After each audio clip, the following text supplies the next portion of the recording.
یشینم با بلندی ها تراحیات کننه.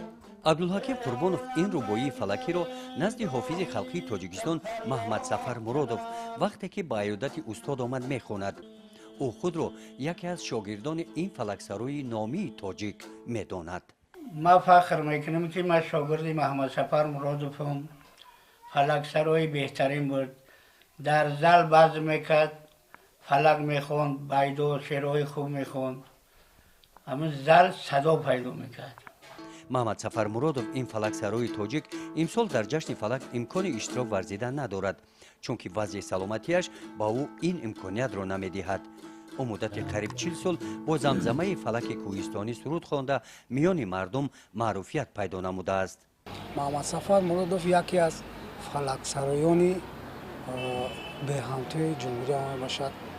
او همچون مکتبی مخصوصی خود را پیدا کرد در این ژانر فلک و البته سال 2009 با عنوان خلقی حافظ خلقی جمهوری تاجیکستان سرفراز گردانده شد و با این همین سبک و اسلوب خود قریب با سفرهای هنری با تمام جهان سفر کردند و فلک قدیمی اصلی تاجیکی را با عالمیان نشان دادند.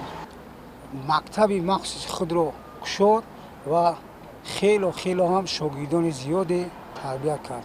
همین فلکی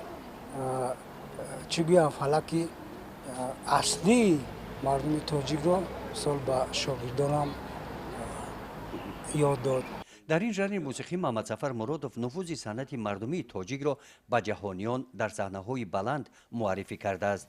برای این خدمت‌هایش بارها با مکافات‌های گوناگون دولتی قدردانی گشته است. بختش را هم از همین پیشه پیدا کرده است. حیات خوش و خرمانه به سر بردند.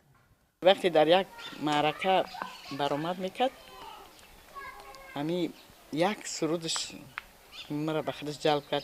دل خاموش ورنه کبابت میکنم آخر، به آه در درون سینه آبت میکنم آخر. هر که سبب قسمت بده اینه. 35 سال ما یک جای زندگی داریم. هر وقتی برآمدش میشید همین شعر را می نوشت میورد، جیجاشون میکنم میگفتم این ایش اول بخون، ایش دوم بخون، ایش سوم بخون.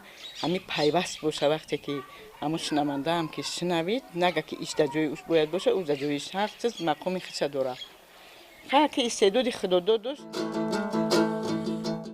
بینم روی دوست کمتر شود مالی شمی. عبدالحکیم قربانov این شاگرد محمد سفر مرادov امسال در جشن فلک از نام استاد فلک میخواند و باوری دارد که فلک خوانده‌اش پسند مخلصان میگردد. گزارش خواجه نظریف خدای نظر ظهورov از ناحیه واسه برای برنامه اطلاعاتی نوید.